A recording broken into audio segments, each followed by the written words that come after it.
Sisford and the Public and Commercial Services Union. We're very pleased to have Bev here today representing PCS Union, an affiliate to the Ukraine Solidarity Campaign. Big welcome, thank you.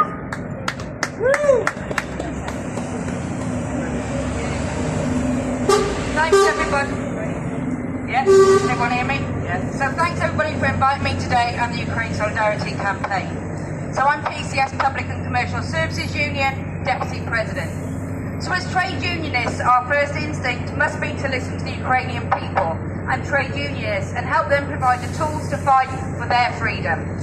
PCS has done just that, passing motions of solidarity with Ukraine, affiliating to the Ukraine Solidarity Campaign, and also sending a delegation and aid to the country, which I was part of last year alongside our Assistant General Secretary John Maloney and here Chris Ford. So the Ukrainian people have the right to ask for support in reform wherever they can get it to defend themselves. Just like the Palestinians do against Israeli aggression, just like the Vietnamese did against the American aggression, and just like the Spanish Republic did against the fascists. In these examples, the right in British politics is and has always been on the wrong side.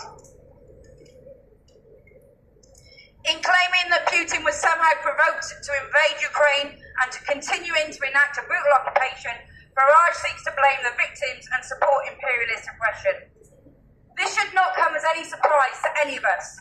The anti-woke, anti-worker, super-nationalist reform politics of Reform UK shares much with Putin's worldview as it does with Trump, Le Pen and other leaders who in reality wish to see much of Putin's agenda adopted in their own countries.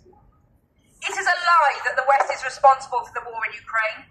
Putin has consistently stated he believes parts of Ukraine should be part of Russia. The peace advocated by Farage, Trump and indeed Putin is for appeasement and submission to all Russian demands for land and political control over Ukrainian foreign policy.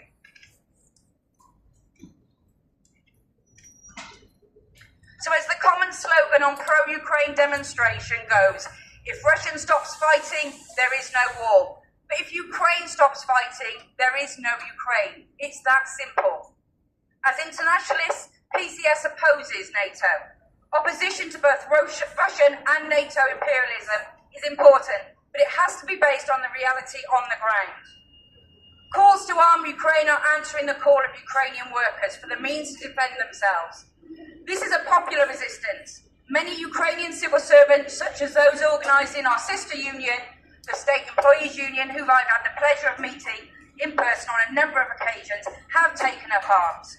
In 2022, they dug trenches and erected tank traps around Kyiv to defend their families, their colleagues and their communities. These are our brother and sister civil service trade unions, and we have a duty to answer their call, every single one of us. Of the volunteers fighting in the resistance, many have been organised by trade unions, the Federation of Trade Unions of Ukraine and the Confederation of Free Trade Unions of Ukraine have been mobilising to organise military defence. So when Farage speaks in opposition to weapons to these peoples and for peace at any cost, the logical conclusion isn't peace, but for Russia to win the war.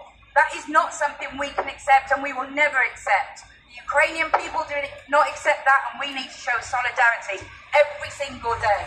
So thank you ever so much, and let's continue the fight.